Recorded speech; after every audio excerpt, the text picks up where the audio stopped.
So we can just start with what you call encryption.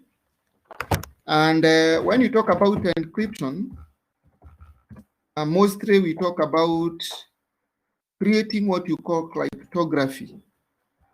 Cryptography.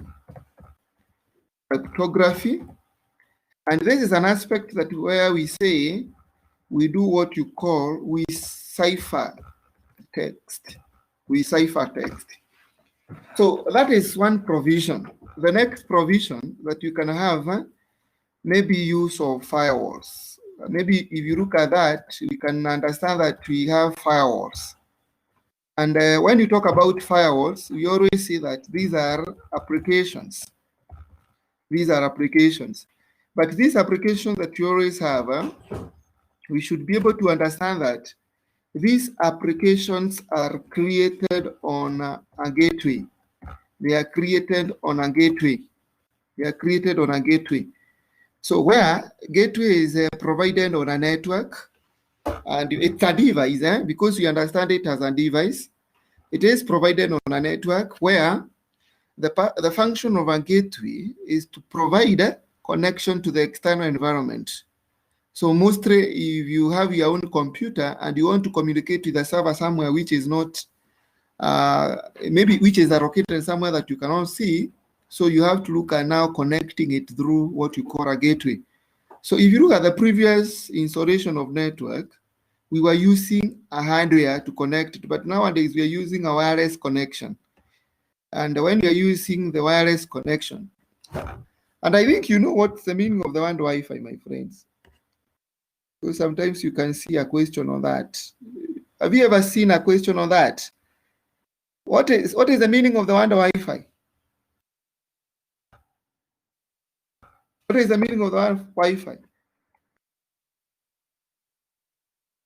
Because sometimes I have seen a question from that. Okay, I have gotten an answer. That is correct. It's very correct. So that is wireless fidelity. So in this case, if you look at the wireless connection, nowadays we are not implementing different sections, or we are not implementing different hardwares on this wireless connection.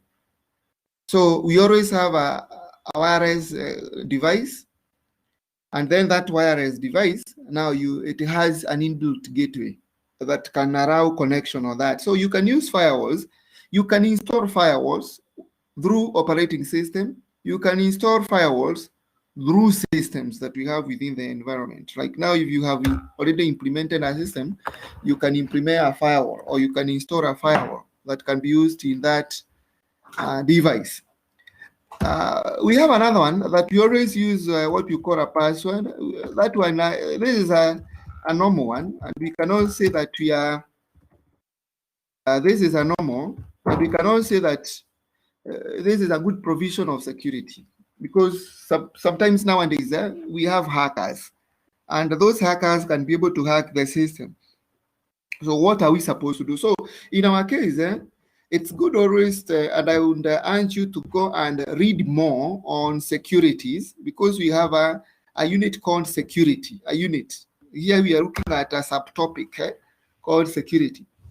Remember, when you talk about security, there are many things that you need to look at. One, there are security threats, and those threats that you always find within the environment. One of them you find is what you call trapdoors.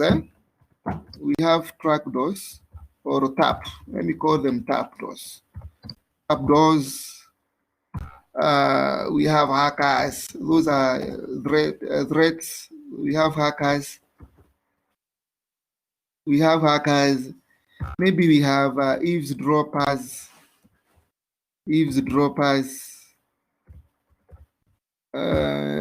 Maybe we can have diddlers.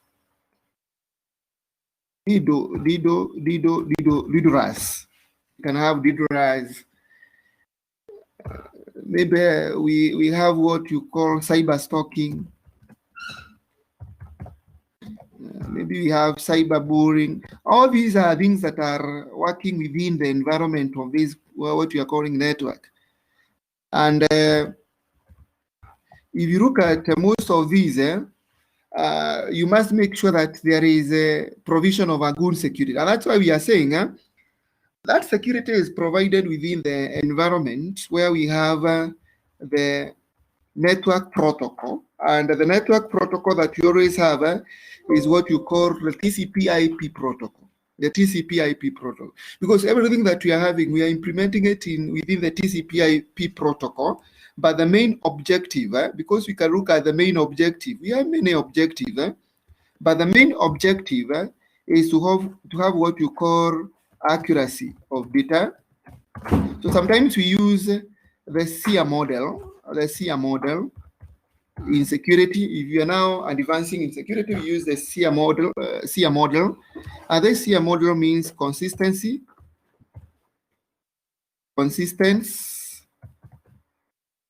integrity, and what you call accuracy. So if you cannot provide data with consistency means this data is able to we are able to provide data that is not changing. So today we have provided what is IT. Tomorrow we are not providing what is IT with another meaning. We have to provide that. And because we have already stored it in a database. Integrity, the correctness of data, means you must have correctness. You cannot provide something that is not correct. Because there are other models.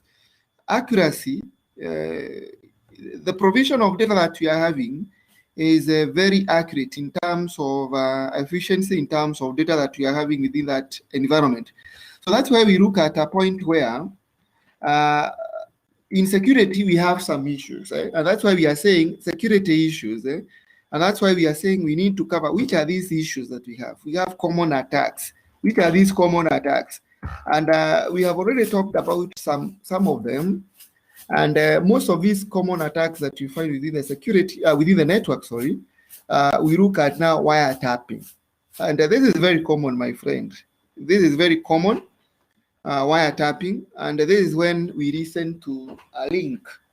Maybe you are sending data and we listen. Like now, if you look at now, I can see maybe your generation, it was not using telecom, but the booth. The moment you are using both, there are those people who are tapping network. Like now, if you go somewhere, there is a line of connection, you can tap the network there. So any connection that is moving along that area, you can be able to see those connections. Maybe you can use it in an emails, where for every time that maybe I log into my email, you can be able to access your information, my information. And when you can be able to access my information, it's because now you have already used the password on your side, where I have not even given to you. So in this case, wiretapping is listen to a link and get access to a clear text data and password, and you can be able to listen to that. There are those that uses what you call keystrokers softwares. That's why we always install what you call the spyware softwares. Mostly when you are having a system, you must have what you call the spyware softwares. And these spyware softwares are able to look at now who is now accessing your network without your authority. So in this case, we find that wiretapping, mostly you can use the keystrokers softwares. And when you install, like now, if you go to an ATM, you key in, you find that ATM, that's why we are told to cover the ATM, the whole ATM. Because the moment you are keying some information, if you find that there is somebody who is close to you, can you tell him or her, move away from me? Because that is part of security. Because you are supposed to be far away from that person. You might be having a person who is maybe near to you, and maybe this person has some devices, and these devices can be able to tap the information. And when they tap the information, so automatically they can access your data out afterwards. So that's why sometimes you can install spywares in your system.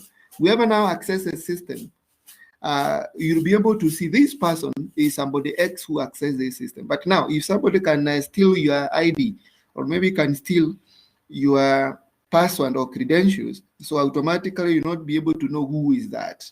So that's why nowadays we have the CCTVs cameras where we can be able to at least clear out those problems that are occurring within the ATM sessions or rooms that we have in our banks. So that's why we always say that wiretapping is common, mostly in emails. Maybe right now, if you look at NYS, somebody was saying that this document had already been leaked outside. And how was it leaked? Maybe somebody who is working within that organization was leaking that information. But if you look at now that there is somebody who can be able to access the line of connection, and that line of connection, maybe somebody you sent an email to, maybe you sent to your friend, and then that friend has no credentials. That's why we always look at a point where when you are installing your security, you must make sure that you change security. If you're using your security in your emails frequently, make sure that you change it each and every moment. And we can have a maximum characters, not even a maximum, a minimum characters of 8, mixed up with symbols, capital letters, small letters, and other provision of data. So in this case, we can be able to understand that the information is provided with all efficiency. Then we have what you call the denial of service as an attack. I think denial of service nowadays is common, because if you look at denial of service is common in provision of password. If I give you a password, or maybe I come to your email account and key in the password that is not correct, or use your phone, I key in the password that is not correct. So automatically 3 times it blocks. So you have already restricted the use of email. Either it is the right person or it is not the right person. So in this case, we find that now you have already rendered some network resources to some users, and now they become non-functional. That's why we are saying to render network resources non-functional. Maybe we have what you call spams or spamming. I think in your emails you have what a platform that you call spamming, and this person feeds most of the information in your emails where now you don't have even access. If you look at the emails, like you always Google on email. If you're using a Gmail account, you are only provided 15 GB capacity so that you can be able to store data. Either you use many platforms that you always have within the network, given 15 GB. So if now I come and feed more than 15 GB, so it is the maximum 15.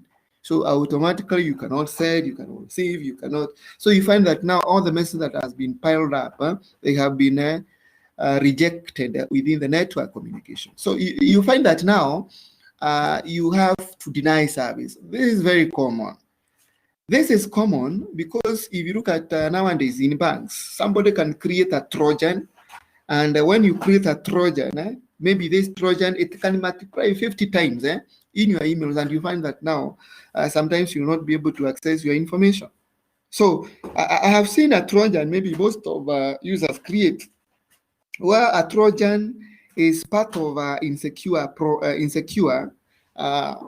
program, where now sometimes create a program. Maybe right now, if you are working with a system in your organization, I send a program. When I send a program, that program, when you are opening, first of all, it asks you, maybe it tells you the Java program is not working. Click OK to continue. That is a good message, because when you click continue, it continues. And within that, you don't even know there is a program, that's a malicious program. And because it's a malicious program, so automatically when you click continue, so on my side, it can reflect the password that you have already entered in your system. And when it reflects the password that you have already entered in your system, you find that this person can be able to see your information. So that person becomes an intruder. So you become an intruder. So in this case, you go somewhere, maybe I want to change some accounts, maybe I want to change the payroll, I can change the payroll without noticed, and that is now one of the malicious problems that we have within the security, the network. That's why we always have the policies in ICT. If you're doing ICT, you must have a policy. Hack ethically, not unethically. Use resources ethically, not unethically. Because sometimes there are some consequences of that. So in this case, I would urge you, my friend, and for the case of that, whoever is interested, I will be able to send some notes. I have some issues with the, but I will be able to trace where the notes are for the advanced security. At least you can read at your own time, understanding most of these things in security. It's very interesting. You understand many things, but for us, we will not be able to take more time when you are reading that. So in this case, denial of service is very common. That's what we have said.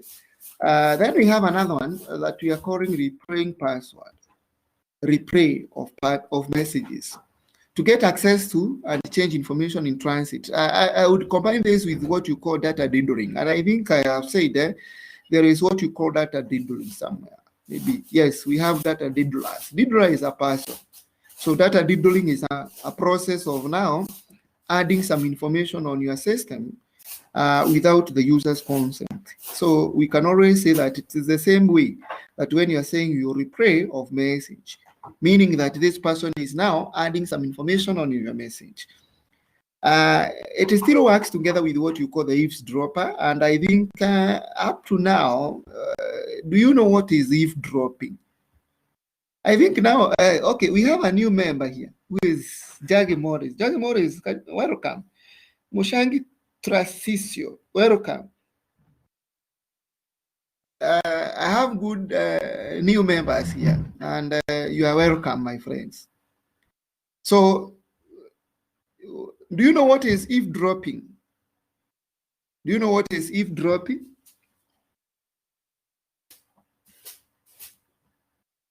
Do you know what is eavesdropping? Gikonyo, yes, I can see you are typing. Okay, Kiari has said yes, no. Okay, so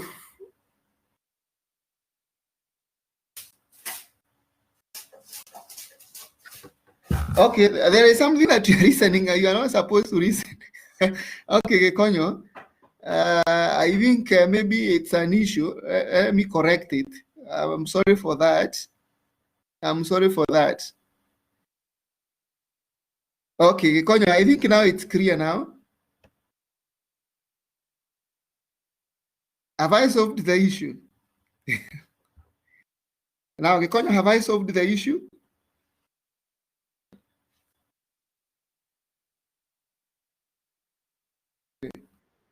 Okay.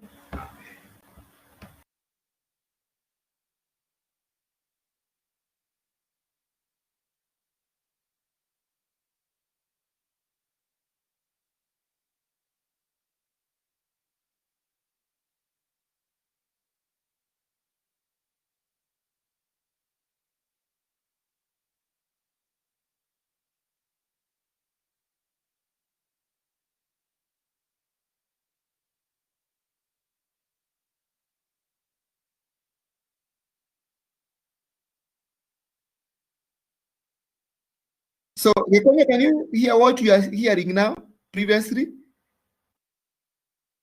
Can you hear what you are hearing previously? Or the issue was where? Okay, now I have rectified it. I have rectified it. Okay, I think we can continue.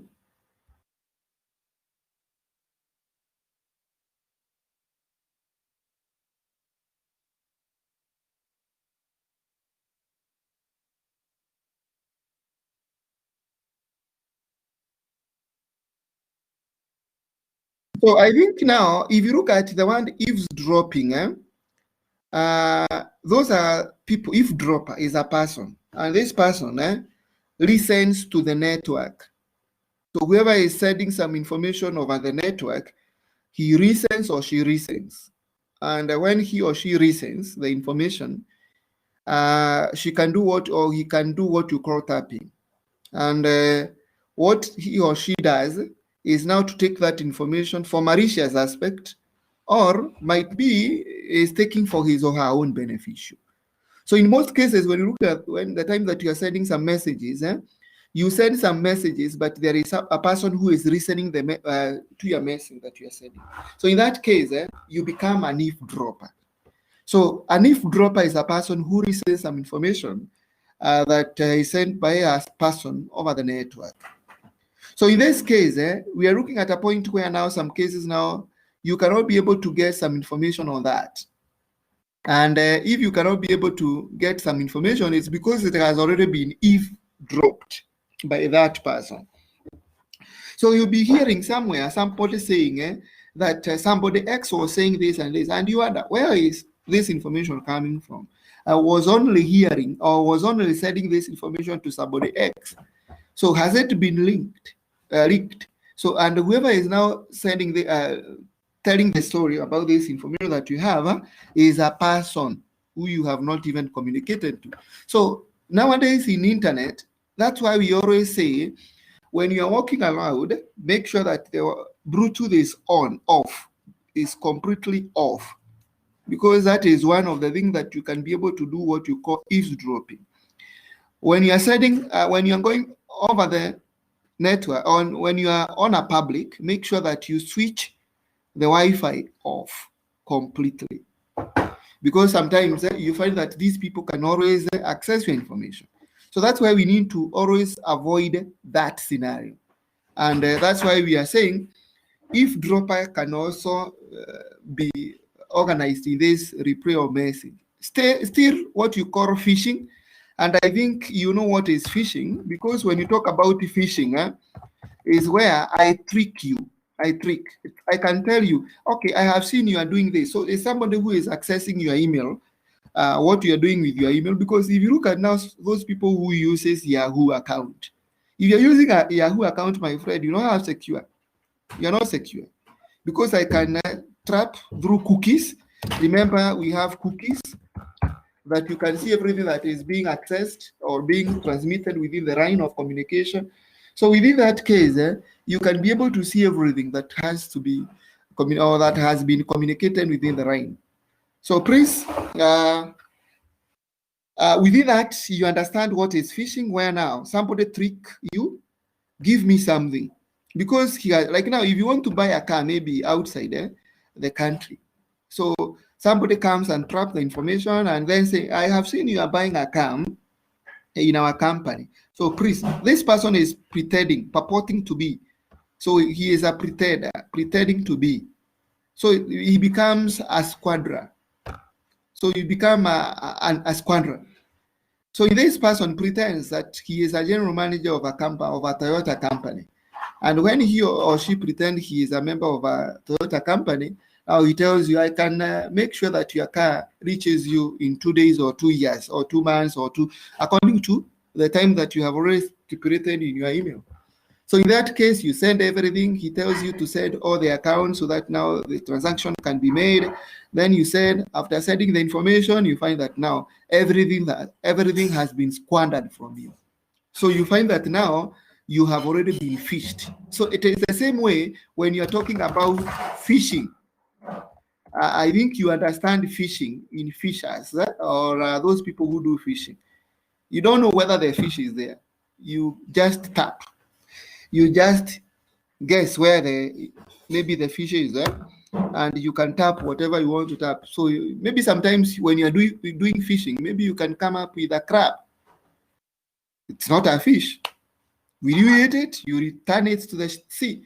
So for the whole day, you can be tapping something that is not even something that is not required. So you find that it's like now try and error method you are using. The next one is guessing of password. Automatically, I have said this, where you enter the password that is not correct. Like now, that's why we are told, never ever enter your password that coincides together with your age. Like now, if you are born in 1997, don't say your password is 1997. I can guess, maybe if I look at your face, I can say this person is 1996 to 2000. So automatically I can guess the first one. 1996, it fails. 1997, it fails. 1998, it accepts. So that's why we are told never ever use a password that is very not very good in terms of efficiency within that. Guessing of keys, and I think we have already talked about this, where we are saying this where we have Trojan Horse. Remember, I have said logic bombs. And I would urge you to read mostly on logic bombs, because we have security, the cons that are always there, brute force still there. And when you look at guessing of keys, is where we look at now, somebody creates a program. And when you create a program, like now, if you want to trap somebody, you are doing ICT, you can create a program and you install in somebody's computer or in somebody's phone. And when you install it in somebody's phone, any message that is sent to that person, automatically it reflects back to your phone. So automatically you can see this person is trying me. This person is telling me he is at Githurai. Or this person is telling me he is in Vika or she is in Vika. But you can see this person is in Nairobi. So that is now one way that you can be able to use some content. You code that. And I think in the next class, I will be able to maybe reflect those notes with some cons so that we can be able to see the coded messages when you are using security within the data. Trojan horse, I think I have said this is very common. Logic bomb is still very common. In most cases, when you look at the logic bomb, we are looking at a point where now the intruder is like now pretends some information. So you have 20 persons who are working within a certain database. This person can send a message that he purports to be an administrator of that organization. Another one purports to be a clerk on that organization. So this person is trapping the network of an administrator. The other one is trapping the network of a clerk within that. So you find that now you have already tapped. And because it's now provisional for what you call the TCP/IP. So there are other security threats. We have hackers, we have clackers who always use some system. Like now I can use the system.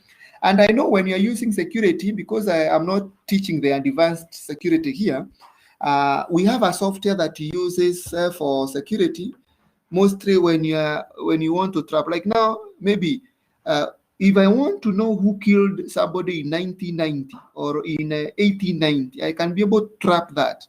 That's why you find that now, when you are trying to look at now some security forensic, if somebody has stolen something in your organization, so automatically whoever was in that organization, everything, your mobile phone, your computer, your gadget, any computer gadget, it's taken. And when it is taken, you have to retrieve the information that was saved in years 1970.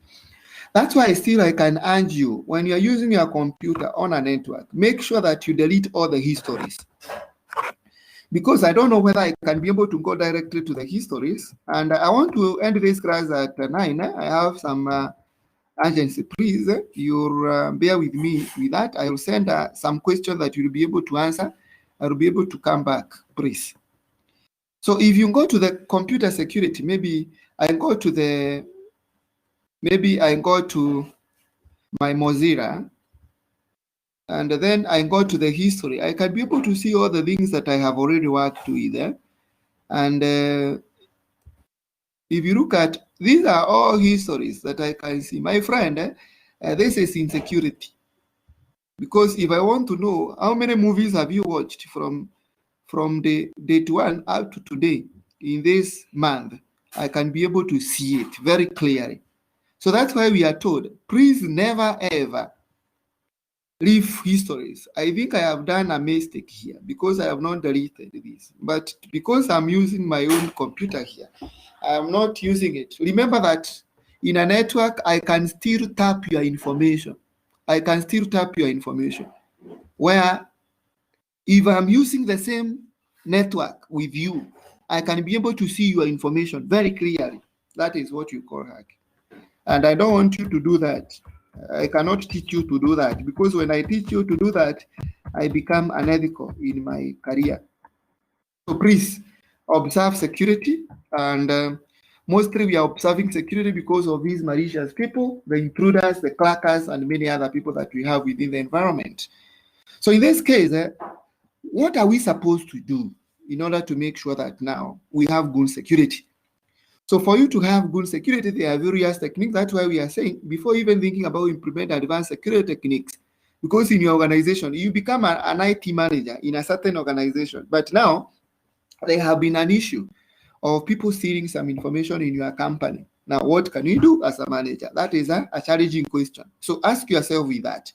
I think you can do that as an analysis. I think I will set that so that you can give me the feedback. You are an IT manager in a certain organization. What can you do to implement efficient and good implementable security personnel or systems within the organizations? Because if you look at personnel, still becomes a part of security. You should make sure that the basic security rules are in place. 1, password, and 4, security passwords. Automatically, my friend. That's why when you go to an organization, you become an IT manager. This has been using a system. So that system that is being used in an organization, you must make sure that that system is having each an individual security. So individual security. And when you have an individual security is where if you are logging in your system, make sure that that user is able to log in with that security. Don't log in or don't give somebody your password so that he can log into the system. My friend, you'll find a tough time when you are dealing with questions from the managers of that organization. So make sure that if you are an IT manager, provide security to each and every person, provide policies. So the next question that I want you to go through, and I think you can answer, Saide, I want you to develop an ICT policy within your organization. Just take an organization, ICT policies within your organization. There are many policies. I don't want you to scratch your head, to have a sleepless night looking for that. Just go to another organization and then you look at the ICT policy that has been used within that organization and you try to come up with your own policy within that organization. Because that is provision of a good ethics within the organization. Then you have the user IDs. Make sure that every user has a password and that the user is logged. And that is, I think I have already explained in this password. System defaults. Make sure that there are those system defaults that you are supposed to set. Maybe make sure that default user IDs are either disabled or have password that are there too. You know, there are things that the users are not supposed to access within that organization. So can you restrict them from their access? Can you make sure that the users are not able to access them if they are not supposed to do so? So that one will be able to provide a good security within that. Try to make what you call the physical access. Make sure that the access to the location where the system and the user physically reside is controlled appropriately. How will you control that? My friend, that is a question that I can derive, that I can construct a scenario here. Because when you look at security, in advanced security, because when you are doing your degree, you'll be able to look at the security as a unit. Then after you are doing masters, you specialize in security. So in this case, what can we do? If you go to the receptionist, what are the security? Because the security begins the receptionist. That's what we have been told here.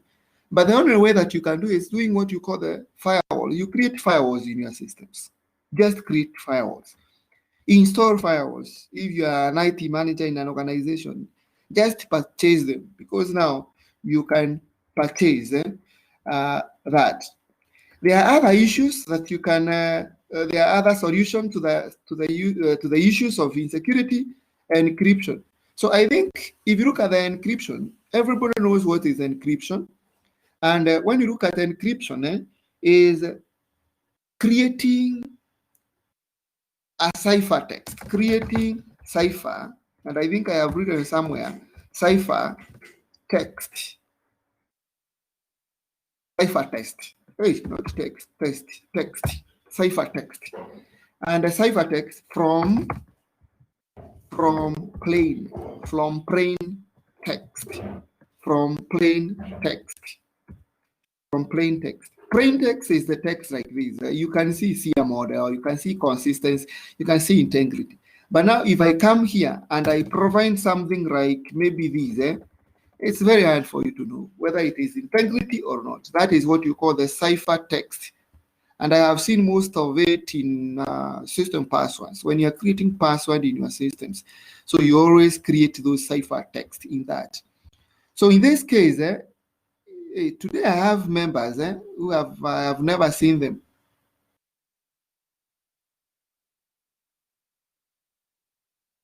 Prince Carrier, I have seen your question.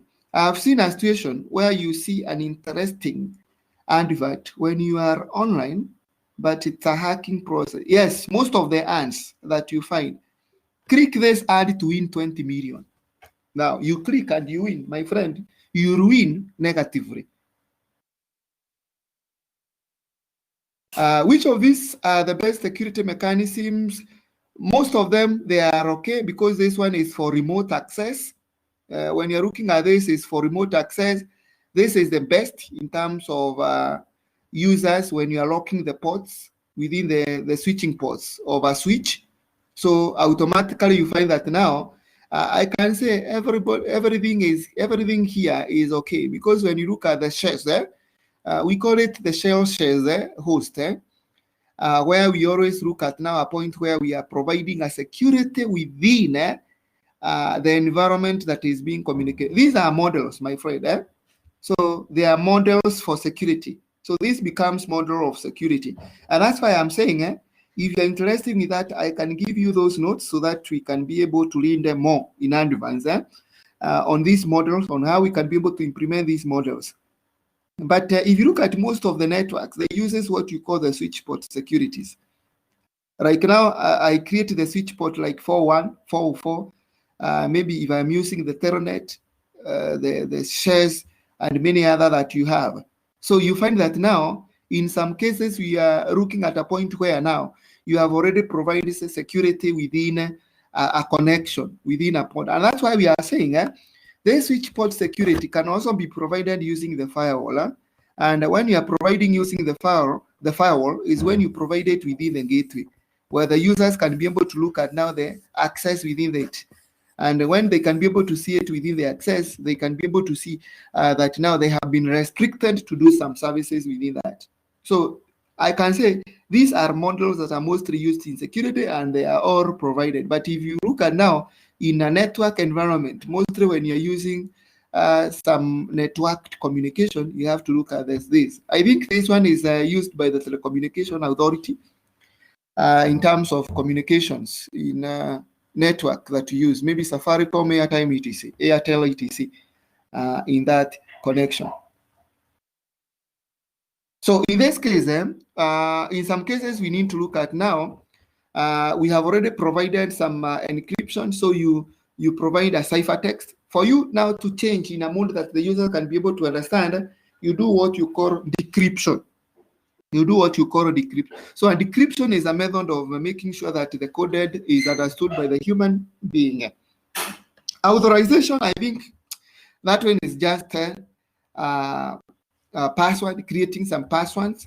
And reputation, if you look at now, somebody's perform something and purport that he has not done that. So that's why we are making sure that an action cannot be done by the person who performed it. So we are looking at a way that somebody did this. I stole some data from this company, but now I purport I have never stolen that data. My friend, never ever do that, because we have it's the name that is I'm forgetting. That you can be able to do some forensic when you're doing some forensic, because there is security and forensic. When you're doing forensic, there are softwares that you use. You must license them so that you can be able to do some retrieval of data. So some people do some non-repudiation, making sure that these people are not the ones, but automatically you retrieve the information. Like now, on the case that who killed the person, I think you can remember the case of Jackie Maribe in that aspect. So that person cannot go beyond that, because all the devices that were used in that house, either it is a flash disk, either it's a mem card, or they were all collected. Computers were all collected. They can be able to retrieve. So when you're doing forensic, computer forensic, you do computer forensic without saying that you are doing it within a limited time. You do it frequently, getting some connection waves that you can use. So you have waves, or you have some trends that you can be able to look at that in connection. So in that case, you understand that now most of the user purport that they have not done that, but they have done. Digital signature, I think you have ever seen in computer, mostly somebody is a manager, and for you now to access that digital signature must be accessible. If it is not accessible, so please, I don't want to teach the methodology for coming up with digital signature. Please understand me. Please understand me. I don't want to teach it because it is in advanced security. There is a procedural method that you can use in provision of security. Right now, if you look at the SQL rejection, there are those programs. Like now, if you go to an organization, there are those SQL rejections that are always created within that. And we can be able to create that. So please, we look at that. So we can see that some questions here. How to make break-ins into my network as difficult as possible. Remember, install a combination of security technology for network as well as application. So I think, my friend, Kotut, you have seen that these are models. One of the models that you can use is what you call the SOCs, IP security, or we can use filtering, we can use proxy. There are many that you can use. So these are the scenarios that has already been provided there. How to protect against virus, Trojan horses. And I think I have explained the Trojan horse. So restrict access outside the source, run antivirus. Automatically that is given on that. Make sure that the antivirus that you are using, it can be able to restrict that access within that. Can you see? I'm using mobile coded Java. So I think up to now, if you are in module 2, you are able to code using Java, using mobile coded Java.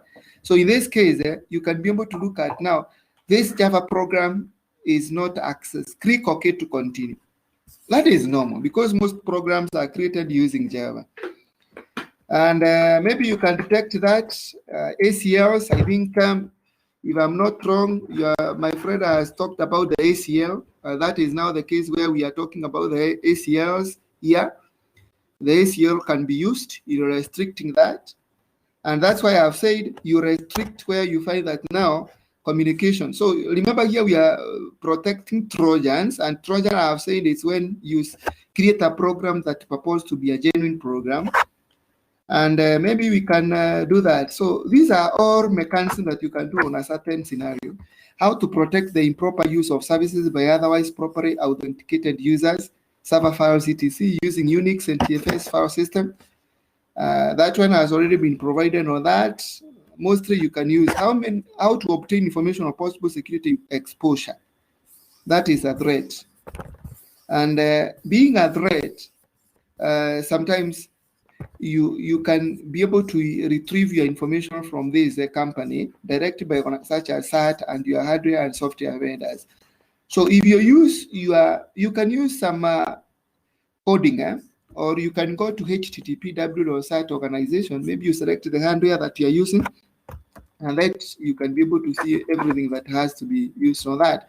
How to make sure that only those people that are dialed in your network, that's why you can use authentication. You can use password. Maybe you can use Cabros is another technology. Please note that this is an advanced way of understanding it because it's now within the server. How do you know that your system has been broken into? Use extensive logging and examine logs. And I think I have said this, when you're using forensic, maybe if I am a forensic officer, so automatically I come to your organization now, who has logged e-computer imetumika. This is the computer that has been used to do this crime. And if it is the computer that has been used to do this crime, so automatically how many logins has been successfully been taken through within that. So you can count the number of login. Then after that, you use the RTF files that you can be able to access the information on that. How to prevent wiretapping and encrypt message. I think you can use the protocol, SSL method or protocol. IPsec, set protocol. So most of these are termed as a protocols. Cell, SSL protocol, ACL as a protocol, cables as a protocol, P2P protocol, or point-to-point protocol, and many others. So for now, I think we can maybe ask a question, and then maybe we move to the forum, so we answer some question on that, so that next time we can be able to complete this security, because I have said I have some agencies I'm supposed to attend for now, and I hope you'll allow me to do that, please. Will you allow me to do that, please? Will you allow me to do that, please?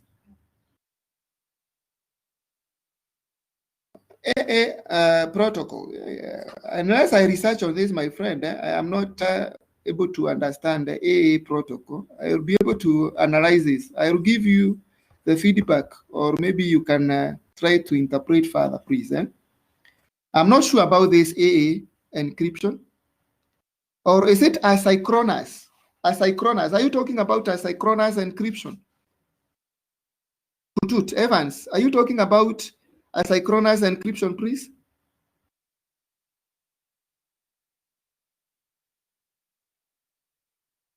So please, I want to write some questions on the photo. Please try to understand them, and you give me some answers so that I can be able to attend the agency, please. And I will come back. So please don't go away. Oh, you're not talking about asynchronous encryption. So I think maybe I need to research on this. I don't want to give wrong answers. Let me research on this, please. Allow me to research on that, please. Is it around, Evans? Allow me to research on that. Maybe I can give you the procedural method. And I think maybe I can share the note. If I find the note, I have an issue with my hard disk. So if I find the notes that I had, I will be able to direct you to the site that you can be able to maybe get the notes that are given on advanced security. Maybe you read on your own. Okay. So please let us stop at that point. And maybe in case of that, and I'm very proud for those people who have joined us today. Please continue joining us. We are doing some revision. Please, we never know that this might be your advantage or opportunity for you to maybe pass this unit. And I always say that when you go through my classes, or when you come to my class, my friend, you will never fail in Jesus' name. You can't, unless you are not attending my classes. And I'm not saying that even if you are not attending my classes, you will fail. But no. Yes, amen. I have seen that. So please let us go to the quiz. You do those quiz, then after that we will have some chat room. I think I can take 1 hour maybe for that meeting that maybe I want to attend on that agency. Then I will be able to come back. Please, I urge you, please never hesitate asking a question at any point, not even in this platform. WhatsApp, messages, I will answer. But don't call me from 7. I sleep early. So have a nice time as we prepare to do those questions that I will send on your portal. Thank you.